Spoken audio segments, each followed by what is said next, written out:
வணக்கம். நிறைய டாபிக் போயிடலாம். இன்றைக்கி நம்ம பார்க்க வேண்டிய புக்கு பார்த்திங்கன்னா ஜேம்ஸ் கிளியர் எழுதிய அட்டாமிக் ஹேபிட்ஸ் அப்படிங்கிற புக்கு தான். இது தமிழில் சின்னஞ்சிறு பழக்கங்கள் என்று பிரசுரம் செய்யப்பட்டுள்ளது. இதனுடைய 6 பாயிண்ட்டை மட்டும் பார்ப்போம். என்னுடைய வாழ்க்கையிலே ஒரு பெரிய திருப்புமுனை ஏற்படுத்திய புக்கு பார்த்திங்கன்னா என்னுடைய பழக்க வழக்கங்கள் ஒரு நல்ல பழக்க வழக்கங்களை மாற்றி அமைத்ததற்கு காரணம் இந்த புக்கு தான். அதனால் இந்த புக்கில் இருக்கிற ஒரு முக்கியமான பாயிண்ட்ஸ் மட்டும் பார்ப்போம். பாயிண்ட் நம்பர் 1, கெட்ட பழக்கங்களை விட்டு ஒழியுங்கள். இதுதான் ஃபஸ்ட்டு பாயிண்ட்டு. என்னுடைய குரு உங்களுக்கு தெரியும், டாக்டர் காப்மேயர் அப்படிங்கிற ஒரு தான் நம்மளுடைய குரு. அவருடைய புக்கு 4 புக்கையும் நான் ஒரு 100-200 முறையிலாச்சும் படிச்சிருப்பேன். அவருக்கே ஒரு கெட்ட பழக்கம் இருந்தது. அவர் சிகரெட் பிடிப்பவராக இருந்தார். அதாவது செயின் ஸ்மோக்கர். அப்படியே சிகரெட்டை அடிச்சுட்டே இருப்பாராம், அப்படியே அடுத்த சிகரெட்டை அதிலே பற்ற வைப்பாராம். அவருடைய கெட்ட பழக்கத்தை விட்டு ஒழிச்சதுக்கு காரணமே இந்த புக்கை படித்த பின்னாடி தான்.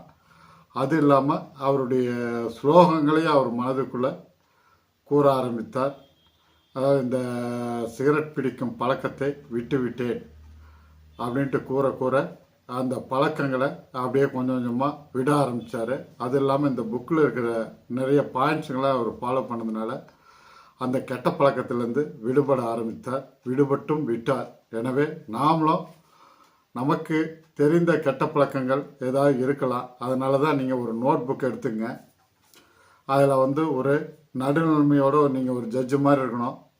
உங்களுடைய நல்ல பழக்க வழக்கங்களையும் எழுதுங்க, கெட்ட பழக்க வழக்கங்களையும் எழுதுங்க. அதை அந்த நல்ல பழக்கங்களை இன்னும் மேலும் மேலும் செய்ய பாருங்கள். கெட்ட பழக்கங்களை கொஞ்சம் கொஞ்சமாக அதிலிருந்து விட்டு ஒழிக்க என்ன செய்ய வேண்டும் என்று இந்த ஆசிரியர் சொல்கிறாரு. இப்போ ஒரு உதாரணமாக ஒரு சிகரெட்டு பழக்கம் நம்மளுக்கு இருந்ததுன்னா, அந்த சிகரெட்டு நம்ம பாக்கெட்டு கண் முன்னாலேயே தெரியக்கூடாது. அது நம்ம பாக்கெட்லேயும் வைக்கக்கூடாது. அந்த மாதிரி பார்த்துக்குங்க அப்படிங்கிறாரு. அது மட்டும் இல்லாமல் நம்ம ஒரு கடையில் போய் வாங்க போகிறோம்னா அந்த கடைக்கு போகிறதே கொஞ்சம் தவிர்த்துறது நல்லது. அதே சமயத்தில் நம்ம ஃப்ரெண்ட்ஸுங்க அந்த சிகரெட்டு குடிக்கக்கூடிய ஃப்ரெண்ட்ஸுங்க இருந்தாங்கன்னா அவங்க கூட பழகும் போது கூட வரம்பான்னு சொல்லிட்டு டக்குன்னு அந்த இடத்த விட்டு நவுந்துடணும். வார்த்தையை தொடர்ந்தால் தான் அவர் நீயும் சிகரெட் அடிக்கிறியா அப்படின்னு கேட்பாங்க. ஏதாவது ஒரு இது வரும். அதனால் அந்த இடத்த விட்டு நகர்ந்து விட வேண்டும். அந்த மாதிரி ஒரு சூழ்நிலையை நீங்கள் உருவாக்குங்க. கண்டிப்பாக அந்த தீய பழக்கத்திலிருந்து உங்களால் விடுபட முடியும் என்று ஆசிரியர் கூறுகிறார். அவரும் ஒரு கெட்ட பழக்கத்துக்கு அடிமையாக இருந்துறாருனா, பொழுதுனைக்கும் ஃபோனை நோண்டிகிட்டே இருக்கிறது, சோசியல் மீடியாவில் ரொம்ப அடிக்ட் ஆகிட்டார். அந்த பழக்கத்திலேருந்து மீண்டு வர அவர் என்ன செஞ்சார்னா, அவருடைய அசிஸ்டண்ட்டிட்ட அவருடைய ஃபோனை கொடுத்துட்டாரு. வாரம் ஒரு முறை இந்த பாஸ்வேர்டை மட்டும் மாற்றிட்டே இரு அப்படின்னு சொல்லியிருக்காரு. வாரம் ஒரு டைம் அவரும் பாஸ்வேர்டை கடினமான பாஸ்வேர்டாக மாற்றிட்டாரு. அதனால் அவர் செல்ஃபோனை எடுக்கலான்னு ஞாபகம் வரும்போது அதோட பாஸ்வேர்டு நம்மளுக்கு தெரியாது அப்படின்னு நினைப்பார். அதே சமயத்தில் நம்ம கடினமான பாஸ்வேர்டு அப்படின்னு நினைப்பார். அப்படியே சிறிதாக அவருடைய பழக்க வழக்கங்களை மாற்றிக்கொண்டு அந்த பழக்க வழக்கம் மாற்றியதன் மூலமாக தான் அவருக்கு ஒரு புக்காக எழுதலாம் அப்படிங்கிற யோசனை மூளையில் பளிரென்று உடனே அவர் இந்த புக்கு எழுதினார். அந்த புக்கு தான் இந்த அட்டாமிக் ஹேபிட்ஸ் அப்படிங்கிற புக்கு. நம்ம என்ன நினைக்கிறோமோ அது அணுக்களாக மாறி நம்மளை செயல்பட வைக்குது அப்படிங்கிறத புரிஞ்சுக்கிட்டாரு. அதனால தான் அவர் அட்டாமிக் ஹேபிட்ஸுங்கிற தலைப்பையே வைத்துள்ளார் என்பதை புரிந்து கொள்ளுங்கள். அடுத்தது பாயிண்ட் நம்பர் 2, சேமிப்பு, உடல்நலம், மனிதர்களை உறவுகளை பேணுதல். இதில் எல்லாமே கொஞ்சம் சிறப்பாக ஒரு நல்ல பழக்கங்களாக வச்சுங்க அப்படின்னு சொல்கிறாரு ஆசிரியர். இதற்கெல்லாம் உடல்நலத்தை பேண வேண்டும் என்றால் நீங்கள் யோகா செய்யணும், தியானம் செய்யணும், நடைப்பயிற்சி செய்யணும். அப்படி செய்யும் பொழுது நீங்கள் அது இப்போ காலையில் ஏஞ்சோடனே அந்த யோகா துண்டு மேட்டு உங்கள் கண்ணில் படுற மாதிரி பார்த்துங்க. டக்குன்னு பார்த்தோடனே உங்களுக்கு அந்த இன்ஸ்பிரேஷன் ஒரு தூண்டுதல் தோண்டும். உடனே நீங்கள் போய் அந்த யோகா பண்ண ஆரம்பிச்சிடுங்க. அதே சமயத்தில் ஒரு நடைப்பயிற்சி போகும்போது ஒரு பழக்கவழக்கங்களை நல்லதாக ஏற்படுத்தி கொள்ளுங்கள். ஒரு பாட்டு கேட்கறது அப்படிங்கிற மாதிரி ஏதோ ஒரு பழக்கவழக்கங்களை ஒரு இன்ட்ரெஸ்டாக ஏற்படுத்திங்க. உடனே நீங்கள் யோகா, தியானம், உடற்பயிற்சி, மேலும் நடைப்பயிற்சி செய்யும்போது உங்கள் உடல் நலம் பேணப்படுகிறது ஆசிரியர் கூறுகிறார். அதற்கடுத்தது வந்து சேமிப்புக்கு என்ன சொல்கிறேன்னா, ஃபஸ்ட்டு நீங்கள் சம்பாதிக்கிற பணத்தில் ஒரு 10 to 40% நீங்கள் சேமிப்பு செய்கிறீங்கன்னா ஃபஸ்ட்டு வந்து சேமிப்பு பண்ணிவிடுங்க. அதற்கு மேலே அந்த குடும்ப செலவுகளை மேற்கொள்ளுங்க. கண்டிப்பாக நீங்கள் அந்த பழக்கமாகி சேமிப்பு என்பது உங்களுக்கு பழக்கமாகி நாளடைவில் வந்து நீங்கள் ஒரு மிகப்பெரிய செல்வந்தராக ஆக முடியும் என்று ஆசிரியர் கூறுகிறார். அதே சமயத்தில் உறவுகளை மேம்படுத்த, மனித உறவுகளை மேம்படுத்த நீங்கள் வந்து என்ன பண்ணணும், கோவப்படக்கூடாது என்று கூறுகிறார். இப்போ நம்ம ஃப்ரெண்ட்ஸு, ரிலேட்டிவ்ஸு, நம்மளை சுற்றி இருக்குவீங்க, நம்மளை கோவப்படுத்த பார்ப்பாங்க. நீங்கள் கோவப்பட்டீங்கன்னா அவங்க வந்து எதிரி ஆகிடுவாங்க. இதனால் வாய்ப்புகள், உதவிகள் எல்லாமே நீங்கள் இழக்க நேரிடும். உங்களுடைய ஆபத்து காலத்தில் உங்களுக்கு உதவுறதுக்கு யாருமே இருக்க மாட்டாங்க. எனவே உங்களை மற்றவர்கள் கோவப்பட வைக்கும் பொழுது நீங்கள் அந்த இடத்த விட்டு நகர்ந்துருங்க, இக்னோர் செய்துருங்க அப்படிங்கிற மாதிரி ஆசிரியர் கூறுகிறார். அதனால் இந்த 3 பாயிண்ட்டையும் நீங்கள் கடைப்பிடிங்க. அதுக்கு அடுத்தது பாயிண்ட் நம்பர் 3, தினமும் 1% முன்னேறுங்கள். அப்படி முன்னேறும் பொழுது நீங்கள் மிகப்பெரிய வெற்றியை அடைய முடியும் என்று ஆசிரியர் கூறுகிறார். அதுக்கு ஒரு உதாரணமாக அவருடைய கதையவே அவர் ஆசிரியர் கூறுகிறார். அவர் வந்து பேஸ்பால் பிளேயர். இது மாதிரி விளையாடி கொண்டு இருக்கும் பொழுது அவருடைய ஃப்ரெண்டு வந்து தவறுதலாக அவர் தலையில் பந்து அடிச்சிட்டாரு. இதனால் அவர் வந்து கோமோ ஸ்டேஜுக்கு போயிட்டார். அது கோமோ ஸ்டேஜ்னு பார்த்தீங்கன்னா ரொம்ப நீண்ட நாட்கள், நீண்ட வருஷம், அதாவது 3 வருஷம் அவர் படுத்த படுக்கை ஆகிட்டார். அப்படின்னா எவ்வளவு கஷ்டப்பட்டிருப்பான்னு பாருங்கள். அந்த 3 வருஷம் முடித்த உடனே இவர் வந்து காலேஜில் சேர்த்துருக்காங்க.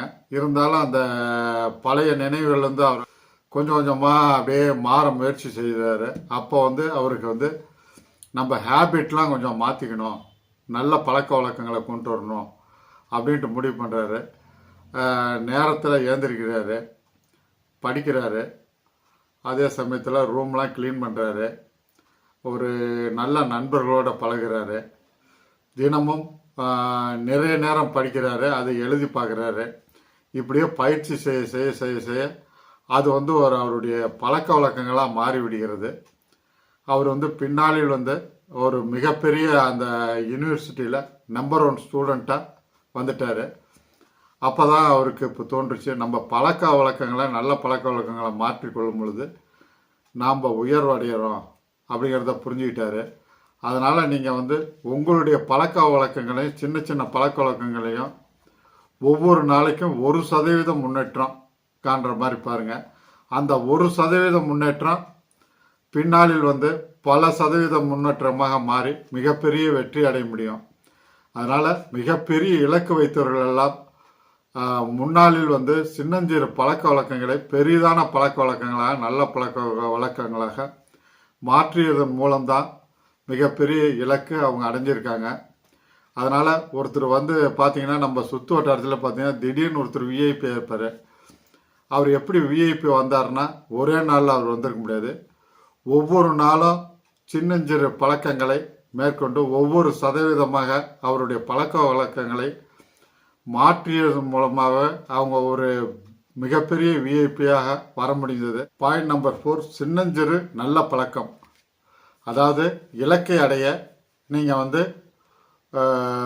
ஒரு சின்னஞ்சிறு நல்ல பழக்க வழக்கங்களை நீங்கள் மேற்கொள்ளணும். ஒரு ஃப்ளைட் இப்போ போயிட்டுருக்குன்னா அது வந்து ஒரு சின்ன டிகிரி நம்ம மாற்றினோம்னா அது வேறு நாட்டுக்கு போய் சேர்ந்துடும்.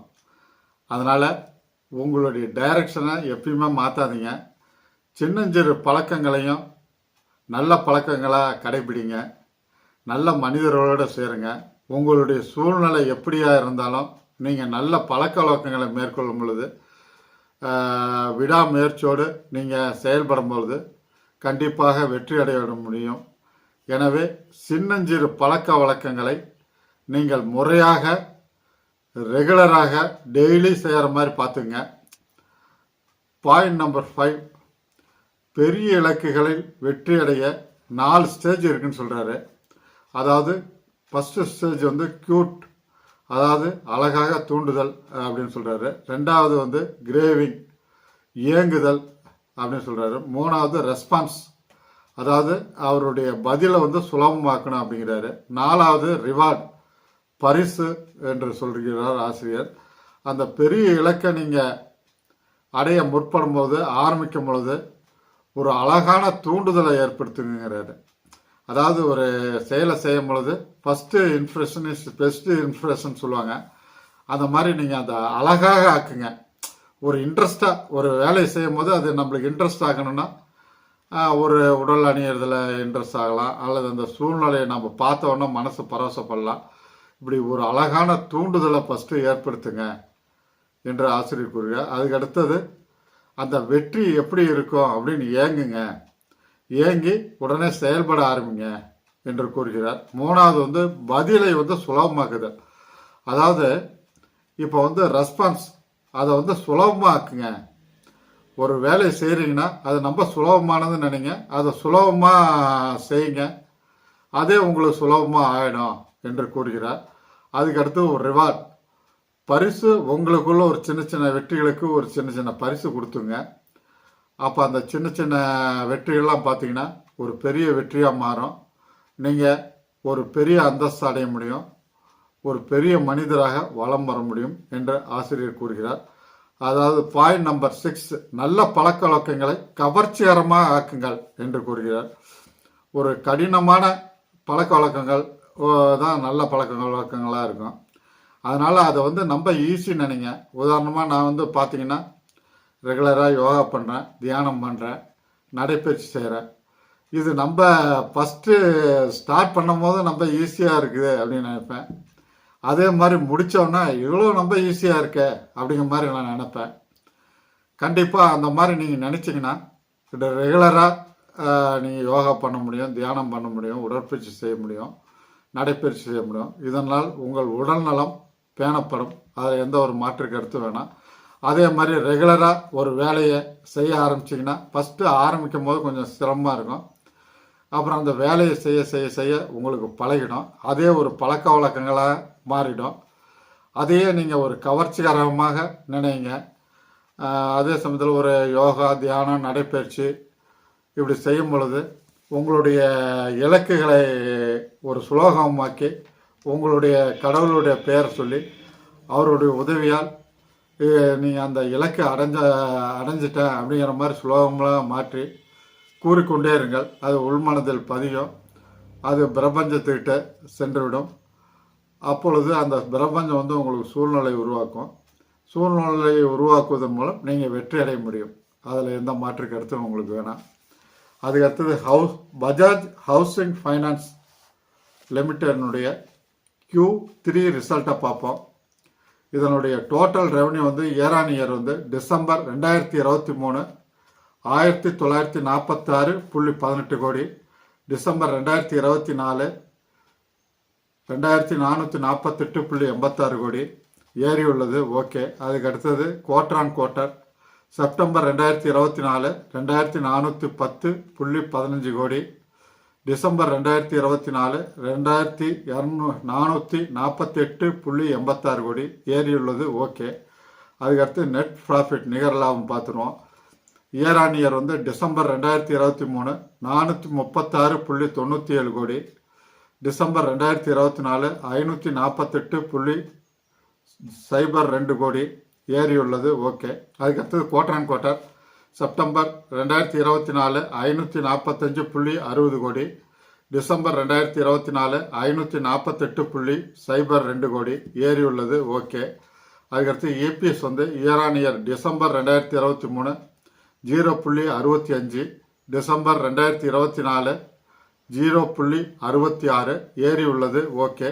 அதுக்கடுத்து குவார்டர் ஆன் குவார்ட்டர் பார்த்துருவோம். செப்டம்பர் 2024 0.69, டிசம்பர் 2024 0.66, சிறிது குறைந்துள்ளது. பரவாயில்ல. ஓகே. இது அருமையான ரிசல்ட்டு.